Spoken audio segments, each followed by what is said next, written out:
The alley smelled of rain and dust. The twins carried 2 torn paper bags, heads low. A man in a crisp coat stepped closer, tossing a $5 bill at their feet. One twin hesitated. The other glanced up, eyes sharp.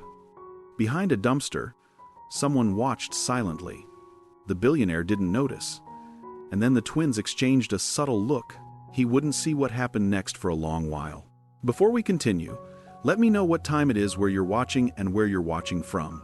And if you're enjoying this, hit that like button and subscribe so you don't miss what happens next. The $5 bill landed between them like a test neither had asked to take. Kiara Johnson stared at it, then at her sister, Nia Johnson. They were 12, identical in nearly every way, except for the scar above Nia's left eyebrow from a fall 3 years back.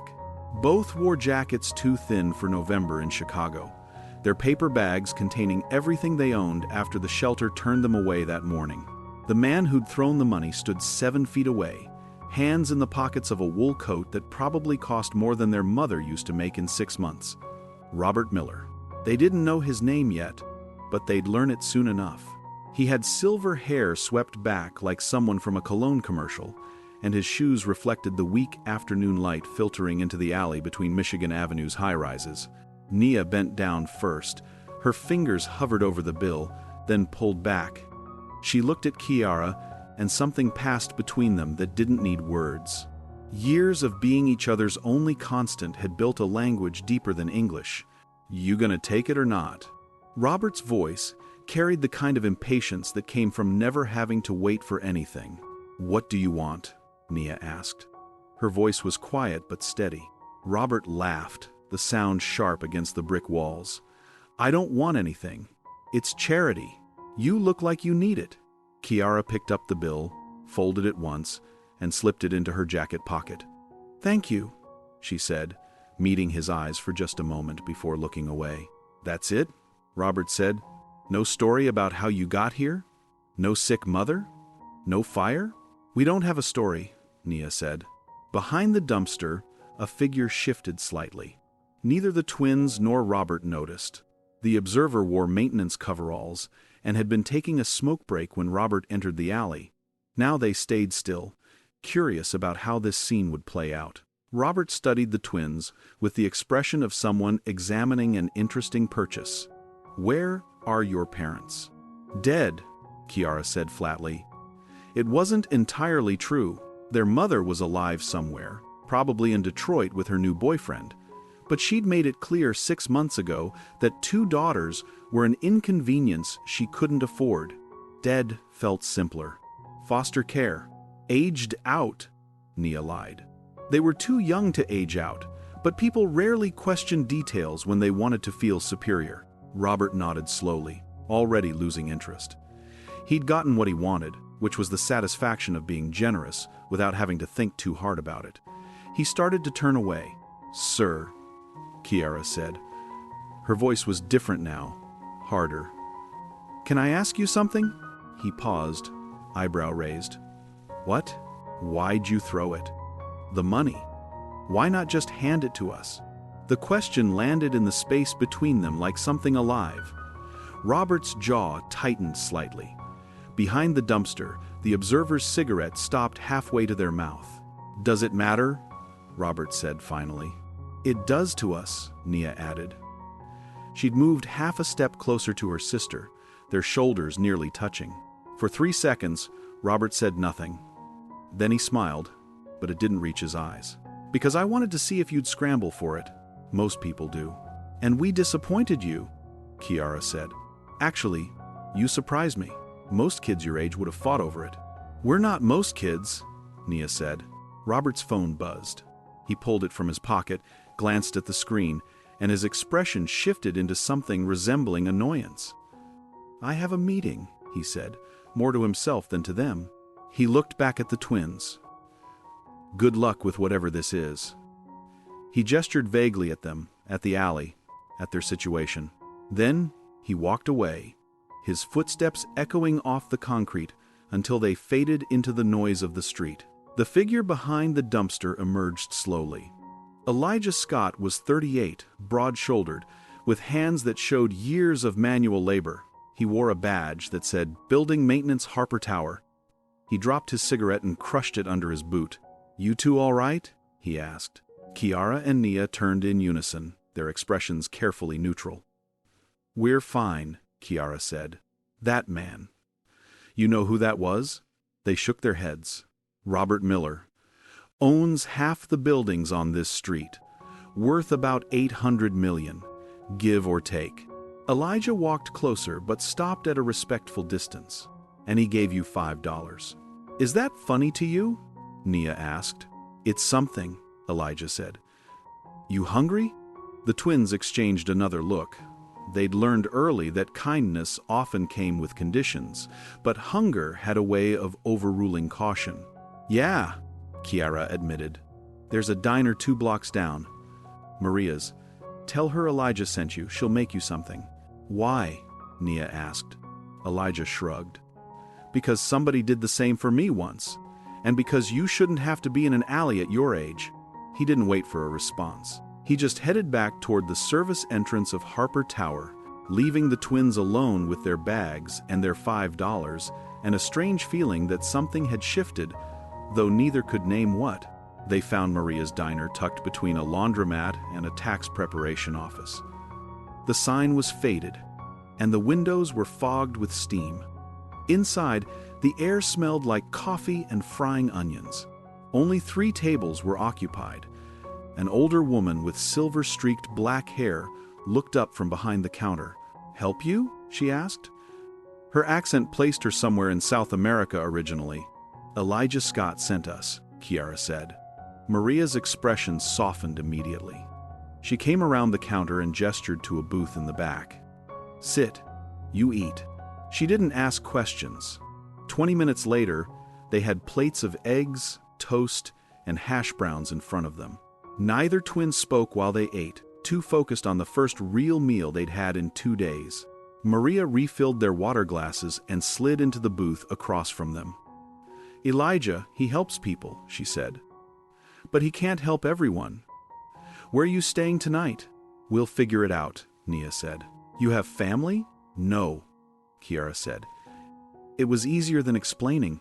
Maria drummed her fingers on the table, thinking, "I have a storage room upstairs. Used to be an apartment before the building changed owners. It's not legal to live there anymore, but nobody checks. You can stay there tonight. Maybe a few nights, if you stay quiet." "Why would you do that?" Kiara asked. The question wasn't rude, just genuinely confused. "Because I remember being young and scared," Maria said. "And because empty rooms should be used."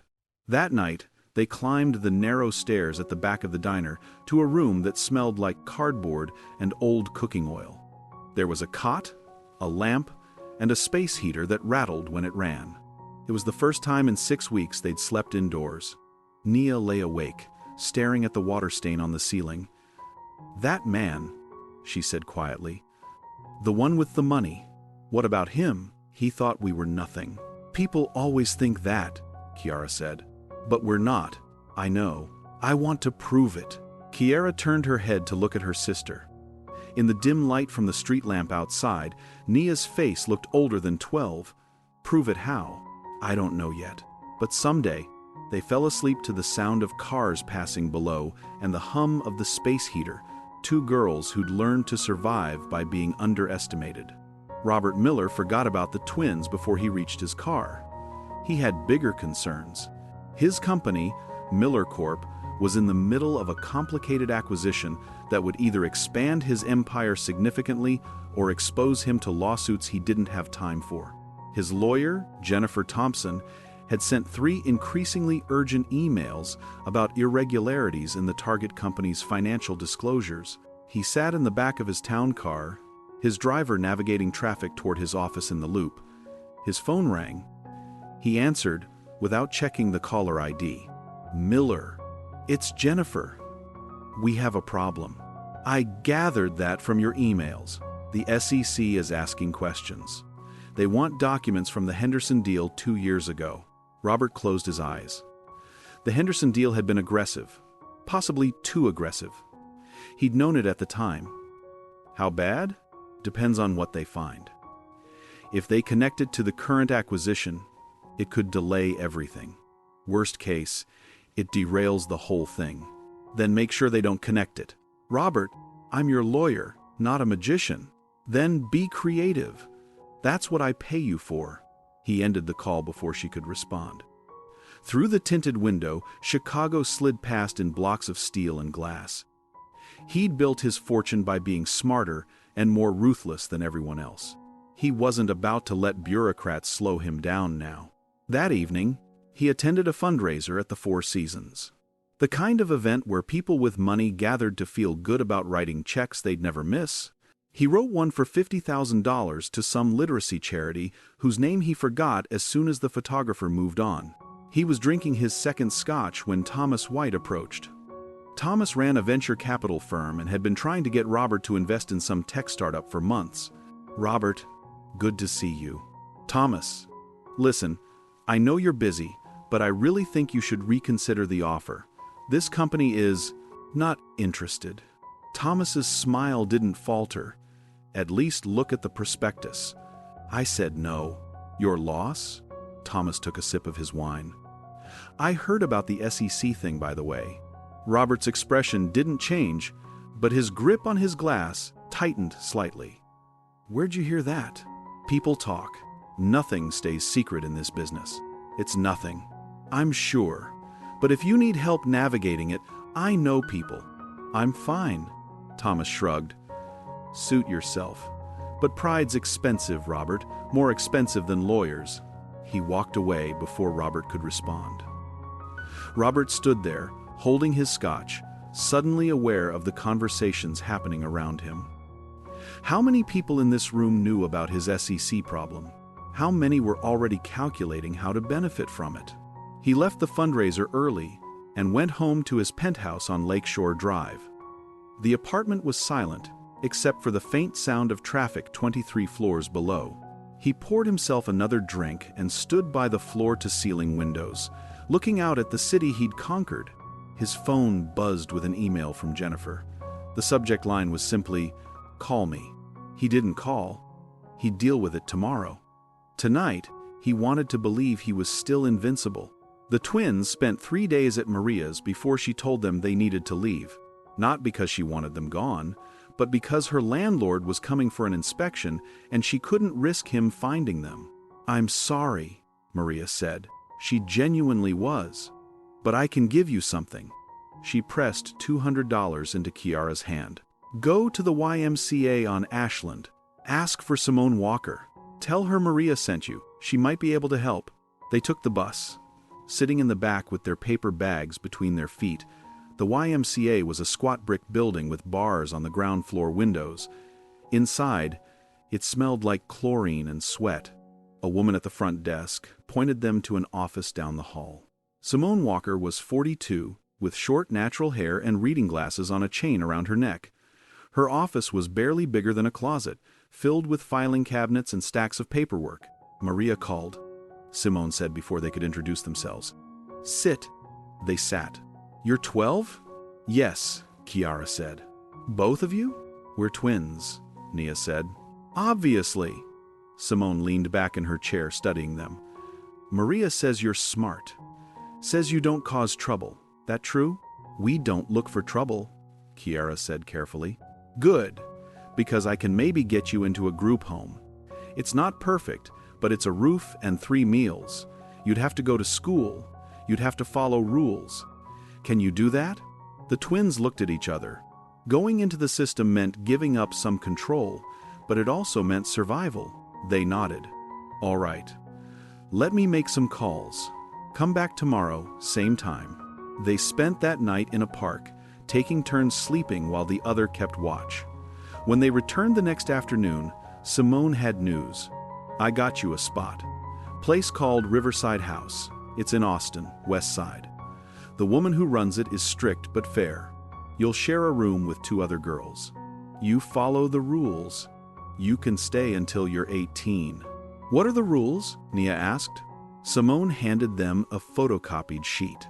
10 rules, including curfew, chores, mandatory school attendance, and no drugs or alcohol. Can you follow these? Simone asked. Yes, they said together. Then pack up. Van leaves in an hour. Riverside House was a converted Victorian that had seen better decades. The paint was chipping, and the porch sagged slightly, but it was clean and the front door had a wreath. The woman who met them at the door was Imani Harris, 50-something, with tired eyes and a firm handshake. Welcome, she said. You're late, so dinner's already over, but I saved you plates. Come on. The house held 14 kids ranging from 8 to 17. The twins' room was on the second floor, barely big enough for 2 bunk beds and a single dresser. Their roommates were Aaliyah Thompson, 15, who barely looked up from her phone when they entered, and Mariah Adams, 10, who stared at them with open curiosity. You're twins? Mariah asked. Yeah, Kiara said. Cool. I always wanted a twin. It's not that cool, Nia said, but she was smiling slightly. They fell into a routine. Wake at 6, breakfast at 7, school at 8. The school, Lincoln Middle, was 10 blocks away. Most of the kids walked together, a shifting group that changed depending on who was running late or in trouble. Kiara and Nia kept to themselves at first, eating lunch alone, not joining clubs, not making friends. They'd learned that attachments meant vulnerability. But after 3 weeks, a boy named Jalen Price started sitting with them. He was 13, tall for his age, with a scar on his chin and an easy smile. You two always this quiet? He asked one day. We talk, Kiara said. To each other, not to anyone else. So it's weird. People think you're stuck up. We're not stuck up, Nia said. We're careful. Careful of what? Everything. Jalen nodded slowly, like that made sense to him. Fair enough. But if you ever want to not be careful for a minute, I'm usually in the gym after school. You can shoot hoops or just sit. Nobody cares. He left before they could respond. That afternoon, Nia looked at Kiara across their shared textbook. Should we go? Kiara shrugged. Maybe. They went. The gym was old, with a warped floor and hoops that had seen decades of use. Jalen was shooting free throws with 2 other boys. When he saw the twins, he passed them the ball. You play? Not really, Kiara said. Then learn. They spent an hour learning the basics of dribbling and shooting. They were terrible, but nobody made fun of them. When they left, they were both smiling. The kind of smile that came from doing something normal. Over the next few months, they settled in. They attended classes, did their homework, helped with chores at Riverside. They even made something resembling friends, though they never talked about their past and nobody pushed. Kiara discovered she liked math, the way numbers followed rules that didn't change based on mood or circumstance. Nia liked history, the stories of people who'd survived impossible things. Imani Harris noticed them during evening study hours one night. She pulled them aside after, You two are smart, she said. It wasn't a question. We do okay, Kiara said. Better than okay. Your teachers say you're ahead in most subjects. Have you thought about high school? We have 3 years, Nia said. I know. But there are programs, scholarships. If you keep your grades up, you could get into a good school, maybe even college someday. The twins exchanged a look. College felt like something from another universe, a place where people like them didn't go. Just think about it, Imani said. You've got potential. Don't waste it. That night, lying in their bunks, Nia whispered to her sister, Do you think about that man?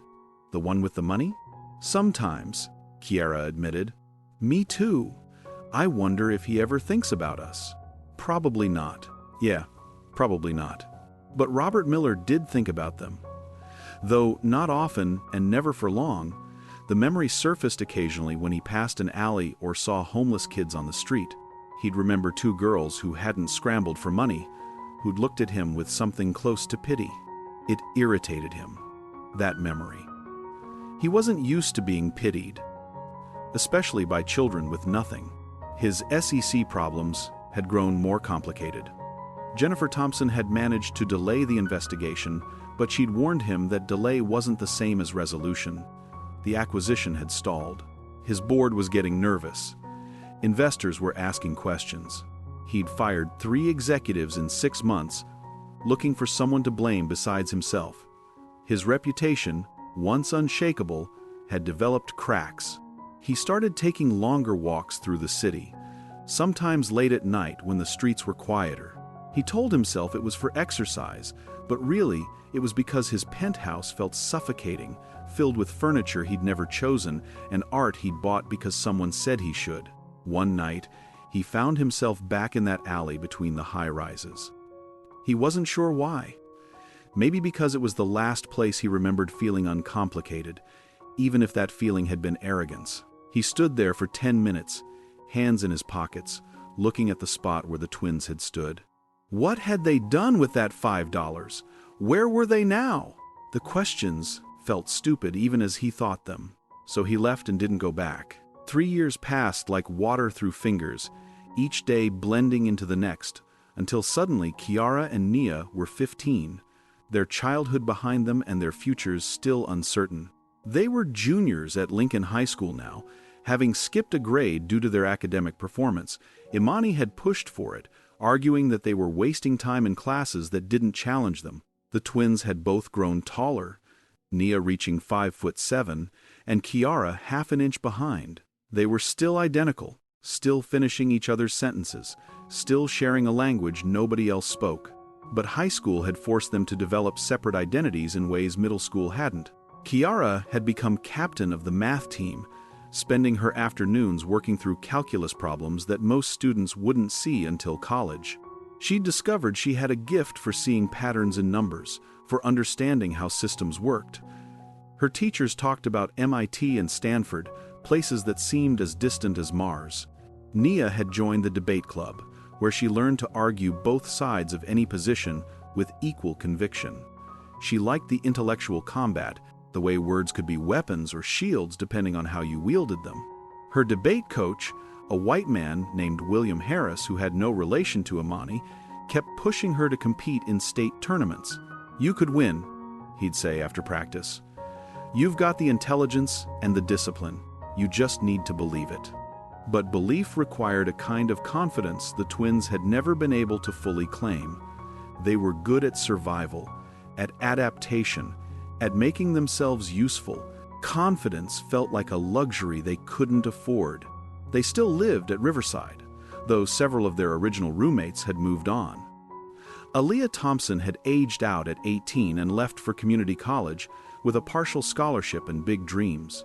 She sent postcards sometimes from her dorm, telling them to keep working hard. Mariah Adams was 13 now, testing boundaries and getting into trouble that reminded the twins of their own restlessness at that age. The twins had learned to drive that year, taking turns behind the wheel of Riverside's ancient van during grocery runs and errands. Imani trusted them more than she trusted most of the older kids, recognizing something steady in them that came from having to be their own parents for so long. They'd gotten part-time jobs too, both working at a bookstore called Pages in the Loop, Chicago's downtown business district. The store was tucked between a Starbucks and a bank, catering to professionals who wanted something to read on the train. The owner, an older white woman named Elizabeth Davis, paid them minimum wage and let them take home damaged books for free. Working downtown meant seeing the world the twins had been excluded from. Men in suits who spent more on lunch than the twins made in a week. Women in heels, clicking past, talking on phones about deals and meetings and vacations. Everyone moved with purpose, with certainty, with the assumption that the world was designed for them. Kiara and Nia watched and learned. They studied how these people talked, how they carried themselves, how they demanded space without apology. They were preparing for a future they couldn't quite see, but knew they wanted. One Saturday afternoon in October, Kiara was working the register when a man walked in wearing an expensive suit, despite the casual weekend atmosphere. He browsed the business section for 20 minutes, pulling books off the shelf, reading back covers, checking his phone. Eventually, he brought 3 books to the counter, biographies of business leaders, The kind of books bought by people who saw themselves in those stories. Kiara scanned the books, gave him the total, and took his credit card. The name on the card stopped her cold. Robert Miller. She looked up at him for the first time, really looked, and recognized him despite the years. He was older, the silver in his hair more pronounced, new lines around his eyes. But it was definitely him, the man from the alley, the man who'd thrown $5 at her feet like she was a dog. He didn't look at her, just checked his phone while waiting for the transaction to process. She swiped his card with hands that had started shaking slightly, printed the receipt, and handed everything back to him. "Thank you," he said automatically, still not meeting her eyes. Then he was gone, disappearing into the Saturday afternoon crowds. Kiara stood frozen at the register, her heart hammering against her ribs. The bell above the door chimed as other customers entered, but she couldn't move. 3 years of distance collapsed into nothing. She was 12 again, standing in an alley, being tested by a man who thought her worthless. Nia came up from the storage room 5 minutes later, carrying a box of new inventory. She took one look at her sister's face and set the box down. What happened? He was here. Who? The man. From the alley. Robert Miller. Nia's expression shifted through several emotions too quickly to name. Are you sure? His name was on his credit card. And I recognized him. Did he recognize you? No, he didn't even look at me. Not really. Just another store clerk. They stood there in the quiet bookstore, surrounded by thousands of stories, processing what it meant that their paths had crossed again. The randomness of it felt almost cruel. Of all the bookstores in Chicago, he'd walked into theirs. Of all the cashiers who could have helped him, he'd chosen Kiara's register. Should we have said something? Nia asked finally. Like what? Remember us? You threw money at us 3 years ago? It changed our lives? Did it change our lives?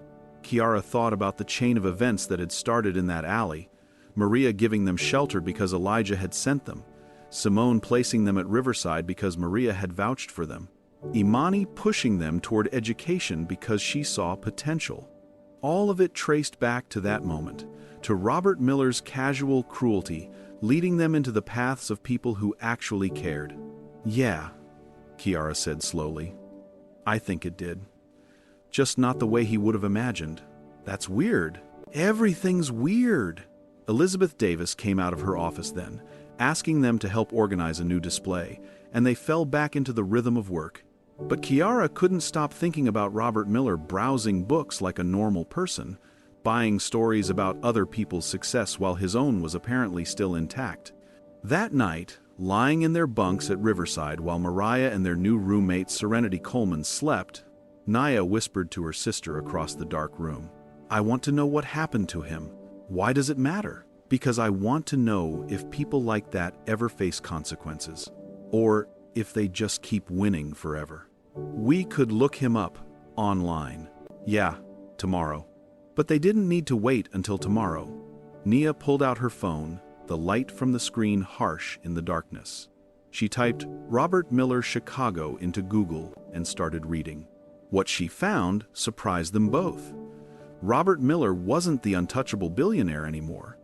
His company had been under SEC investigation for securities fraud. His net worth had dropped significantly. Several articles discussed his fall from grace, using words like hubris and reckoning. He's losing, Nia whispered. Everything. He's losing everything. Kiara climbed down from her bunk and sat next to her sister, reading over her shoulder.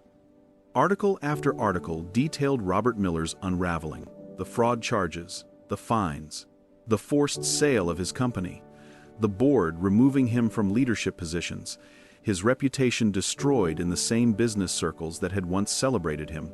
Do you feel bad for him? Kiara asked. Nia considered the question seriously. No, but I don't feel good about it either.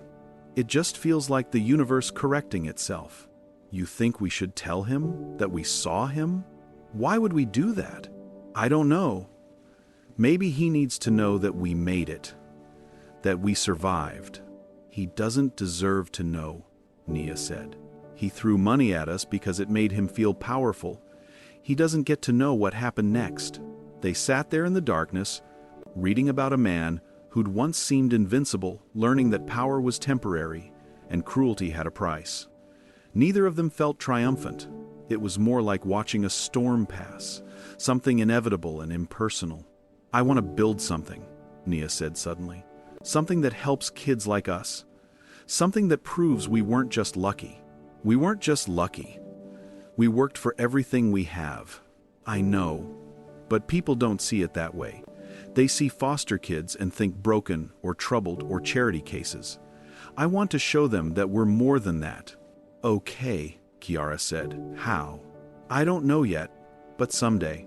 They climbed back into their respective bunks and tried to sleep, but both lay awake for a long time, thinking about futures and revenge and the strange satisfaction of surviving the people who'd underestimated you. The next few months passed in the usual chaos of high school.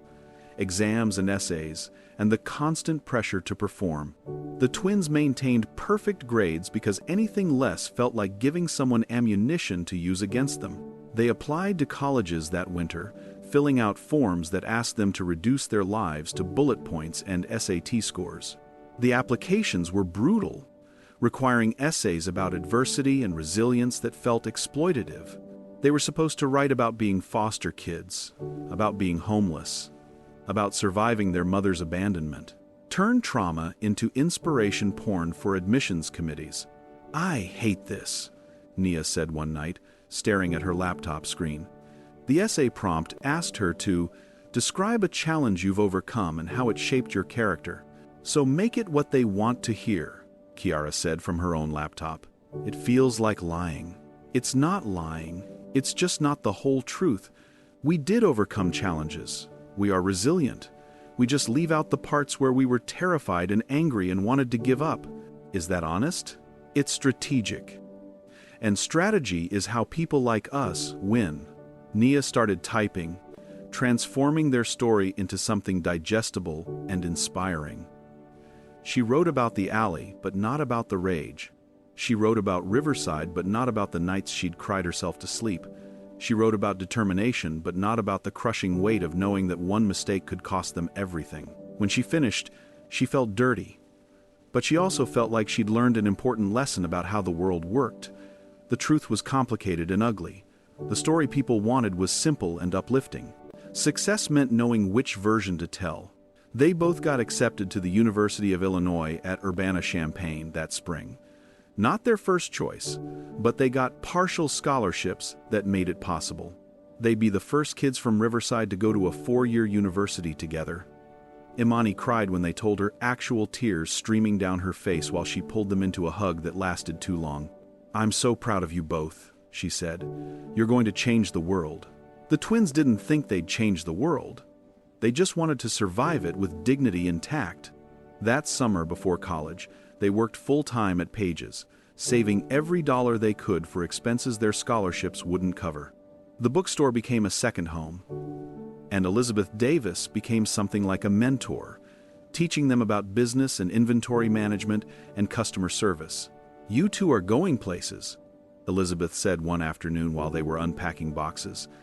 "I can tell. You've got something most people don't." "What's that?" Kiara asked. "Hunger. Not the desperate kind, the focused kind.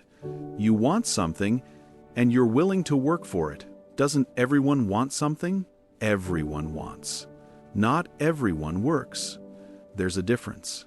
Robert Miller walked into the store again in July. This time, Nia was at the register. She recognized him immediately but kept her face neutral, professional. He looked worse than he had in October. Thinner, more tired. The expensive suit was gone, replaced by khakis and a button-down shirt that looked off the rack. He bought a single book this time, a self-help title about reinventing yourself after failure. Nia rang it up without comment, took his cash, gave him change. Their hands didn't touch. He thanked her automatically and left. When he was gone, Nia felt an unexpected pang of something that might have been pity. He looked lost. This man who'd once been so certain of his place in the world. She wondered if he was learning what it felt like to be invisible, to move through spaces where nobody saw you as important. She told Kiara about it that night. Do you think he's suffering? Nia asked. Probably. Good or bad? I don't know. Both maybe. He did bad things. But seeing someone fall apart isn't as satisfying as I thought it would be. Yeah, it just feels sad. We're not responsible for how he feels, Kiara said. We didn't do this to him. He did it to himself. I know. But part of me wants to tell him that we made it, that we survived, that his cruelty didn't break us. Why would you want him to know that? Because maybe it would help him understand something, that people aren't disposable, that small cruelties have consequences. He doesn't deserve to understand, Kiara said. Let him figure it out on his own. They left for college in August, loading their few possessions into Imani's van and driving south to Champaign-Urbana. The campus was overwhelming at first, sprawling and green and filled with students who seemed to belong there in ways the twins didn't. They shared a dorm room in a building that smelled like cleaning products and teenage anxiety. Twin beds pushed against opposite walls, a window that looked out at other identical buildings. It was institutional and impersonal, but it was theirs. Kiara declared a major in mathematics with a concentration in economics. She'd always understood numbers, but now she wanted to understand money, how it moved, who controlled it, how systems could be built or broken with the right calculations. Nia chose political science with a focus on public policy. She wanted to understand power, how it was gained and maintained and challenged. She'd spent her whole life being powerless and had decided that understanding power was the first step toward claiming it. They both worked part-time in the university library, shelving books and monitoring study rooms for $12 an hour. It wasn't much, but it helped cover the gap between their scholarships and their actual expenses. They joined clubs too, though selectively. Kiara joined a business fraternity that focused on entrepreneurship. Nia joined student government, where she learned how decisions got made and who had influence.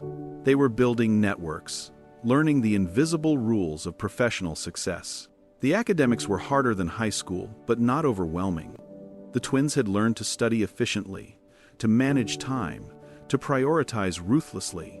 They finished their first semester with perfect grades and a growing sense that they might actually survive this. Over winter break, they returned to Chicago and stayed at Riverside, which felt smaller than they remembered. Mariah was 14 now, already talking about where she'd apply to high school. She looked at the twins like they were proof that escape was possible. Did you like it? Mariah asked. College? It's hard, Nia said honestly. But it's worth it. I want to go, someday. You will, Kiara said. Just keep your grades up and don't give up. That's what everyone says. Because it's true.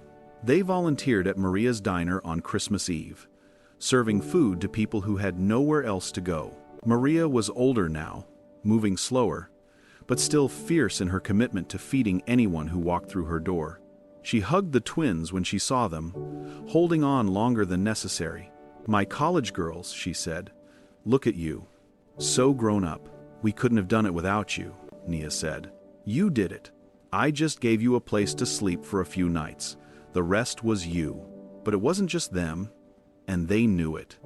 It had been Maria and Elijah and Simone and Imani and Elizabeth and dozens of small kindnesses from people who'd helped without asking for anything back. They were the product of a community that had caught them when they fell. Walking back to Riverside through the quiet Christmas Eve streets, they passed the alley where it had all started. Neither of them suggested stopping, but they both slowed down, looking at the space that had changed everything. Do you think he knows? Nia asked. That we made it? How would he know? Maybe he wonders. Maybe he thinks about us sometimes. I doubt it, Kiara said. People like that don't think about people like us. We were just a moment in his day, meaningless. Then why do we still think about him? Because it meant something to us. Because we remember being treated like nothing and we promised ourselves we'd become something. And did we become something? Kiara looked at her sister, at the young woman she'd become, and smiled. Yeah, I think we did. They walked back to Riverside and spent the night with the other kids, playing board games and watching movies and pretending that family was something you could choose. And for that night, in that house, their second semester was harder than the first.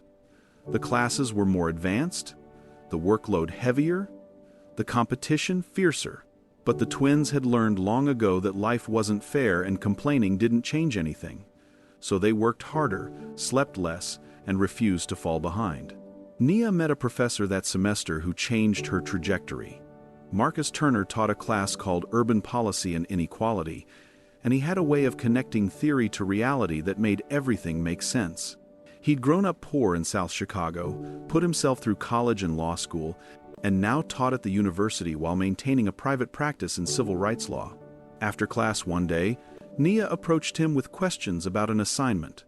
They ended up talking for 2 hours about poverty cycles, systemic racism, housing discrimination, and how policy could either reinforce or dismantle inequality. "You should consider law school," Marcus said as they were wrapping up. "You've got the analytical mind for it." "Law school costs money I don't have," Nia said. "There are programs, public interest fellowships, organizations that will pay for your law school if you commit to working in civil rights or public defense after graduation. I can connect you with people." Nia felt something shift inside her, a door opening that she hadn't known existed. "Are you serious?" "Completely. You're exactly the kind of person who should be a lawyer. You understand how systems fail people because you've lived it. That perspective is invaluable." She started meeting with Marcus regularly, not just for his class, but to learn about the pathway to law school. He introduced her to other lawyers, helped her understand the LSAT, explained how public interest law worked. He became a mentor in ways that went beyond academics. Kiara watched her sister develop a new intensity and recognized it because she felt it too. They weren't just surviving anymore, they were planning. They were building futures that included power and influence and the ability to change things. That spring, they both applied for summer internships. Kiara got accepted to a program at a financial consulting firm in Chicago. Nia got placed with a nonprofit that focused on housing rights. They'd be back home for the summer, working in fields that interested them, building resumes that would open doors. The summer was exhausting. Both twins worked 50-hour weeks, learning professional norms and office politics. Kiara discovered she was good at analyzing data and presenting findings in ways that made executives listen. Nia learned how to research housing law and help tenants fight eviction notices. They were 19 years old and starting to understand how the world actually worked. Money moved in patterns. Power lived in institutions. Change required both understanding systems and knowing how to manipulate them. They returned to school that fall as sophomores, more confident and more focused. They'd seen what professional life looked like and knew they could succeed in it. The question was no longer if they'd make it, but how far they could go. Robert Miller, meanwhile, had hit bottom and was trying to figure out how to climb back up. He'd lost his company, most of his money, and all of his reputation. At 58, he was starting over in ways he'd never imagined. He'd taken a consulting job, using his remaining contacts to help smaller firms navigate mergers and acquisitions. It was humiliating work for someone who'd once commanded boardrooms, but it paid the bills. His colleagues treated him with a mixture of pity and schadenfreude, which he deserved but hated. He'd moved to a modest apartment in a neighborhood he'd never have considered when he was wealthy.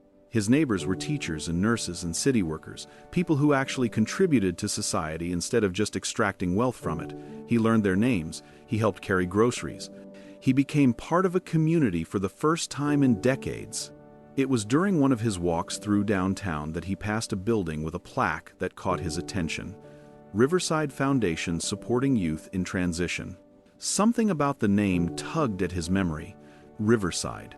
He'd heard it before but couldn't place where. Curious, he walked inside. The lobby was modest but well-maintained, with photos of young people on the walls.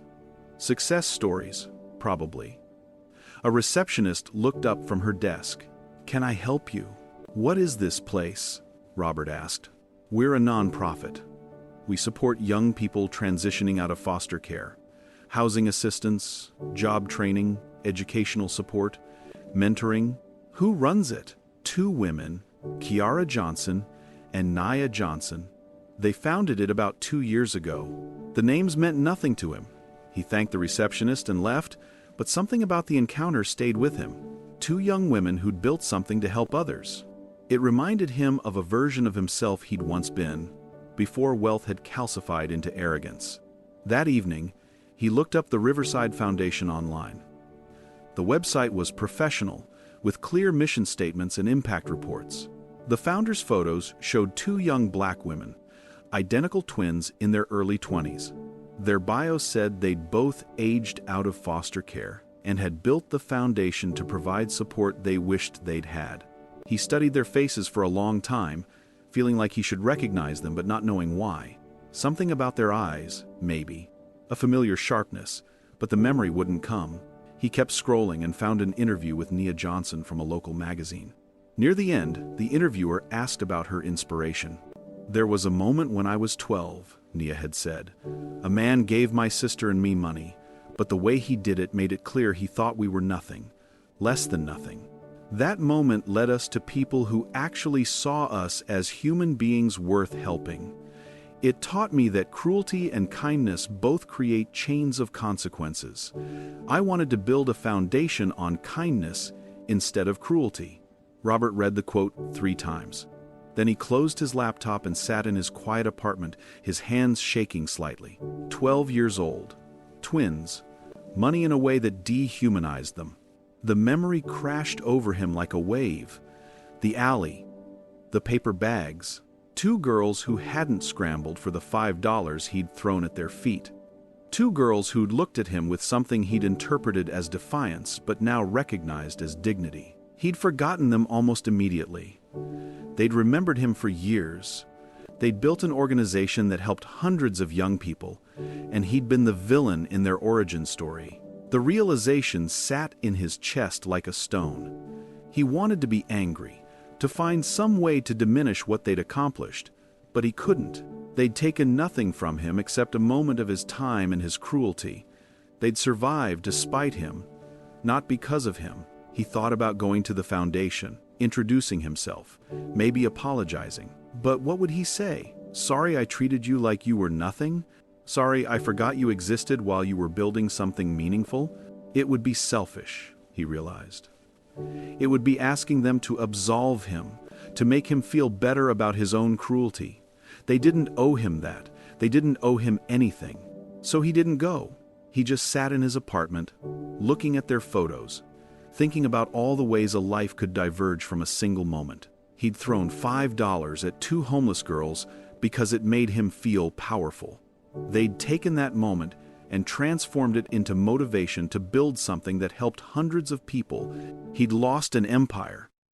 They'd built one. The math was brutal and clear.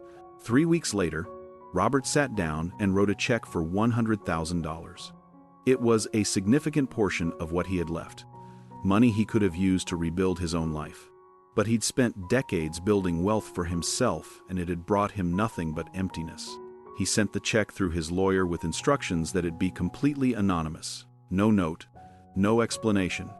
Just money for people who do something meaningful with it.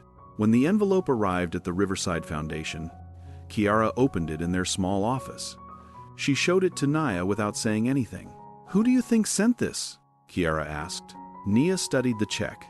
It had been routed through a law firm, no return address, no identifying information beyond an account number that meant nothing to them. "I don't know," she said, "but I think we should use it for the sibling program, the one we've been planning." They'd been working on expanding their services to specifically help siblings stay together during and after foster care. So many kids got separated, scattered across different homes and cities, losing the only family they had left. Kiara and Nia wanted to prevent that. "Yeah," Kiara agreed. "Keep families together." They deposited the check and kept working. Too busy to spend much time wondering about anonymous donors. They had programming to develop, grants to write, young people to help, but Nia thought about it sometimes.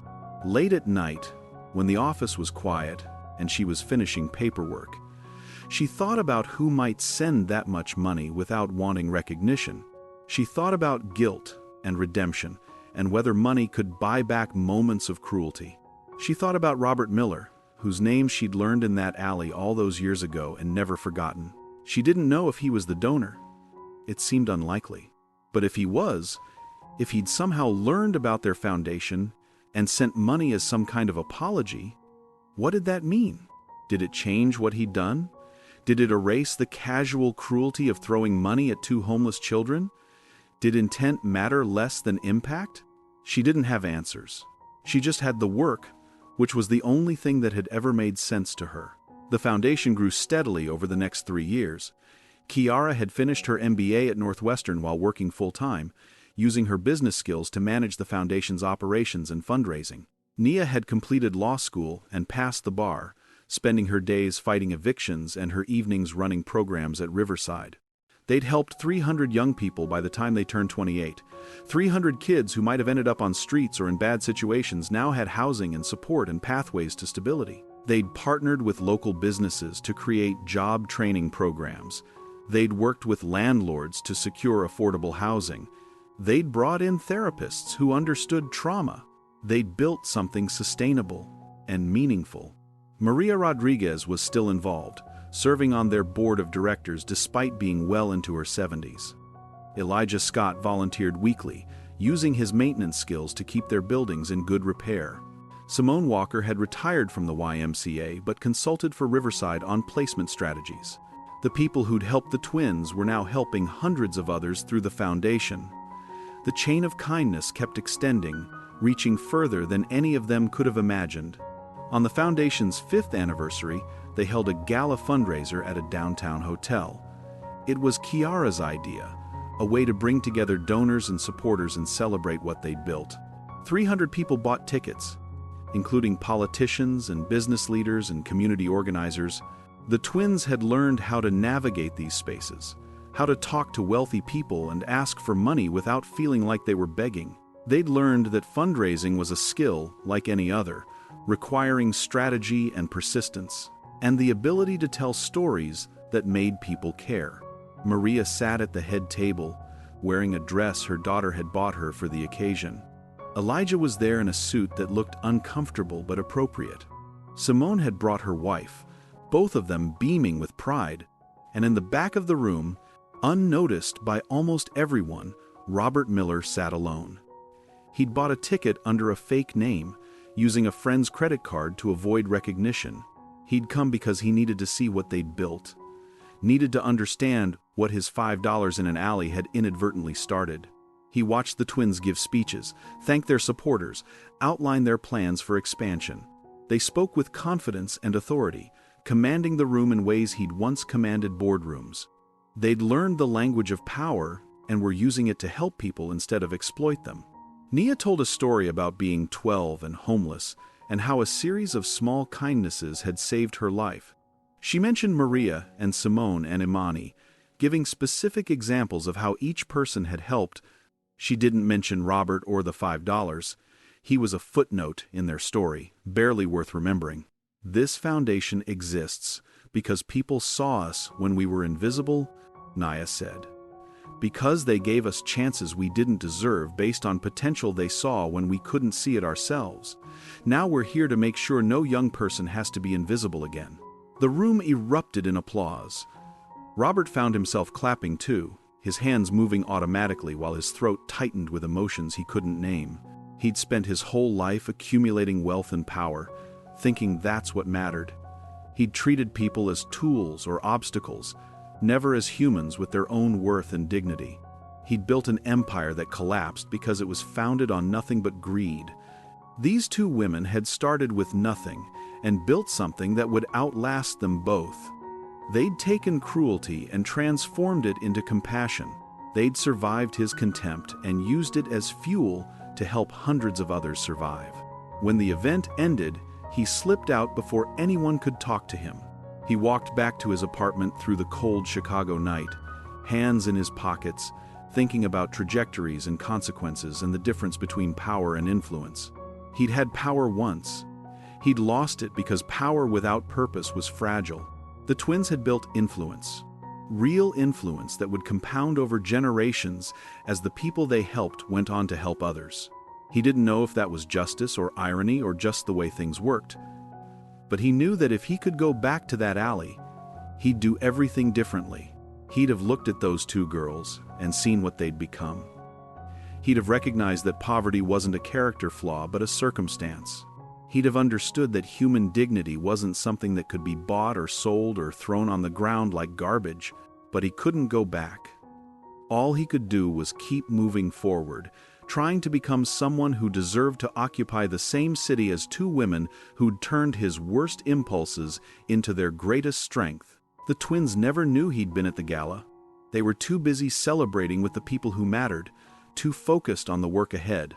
They'd long ago stopped thinking about Robert Miller as anything more than a catalyst, a small moment in a much larger story. And that, they both agreed, was exactly how it should be. They'd survived being nothing to someone who thought he was everything. Now they were something to hundreds of people who needed them. The math was simple. The victory was complete.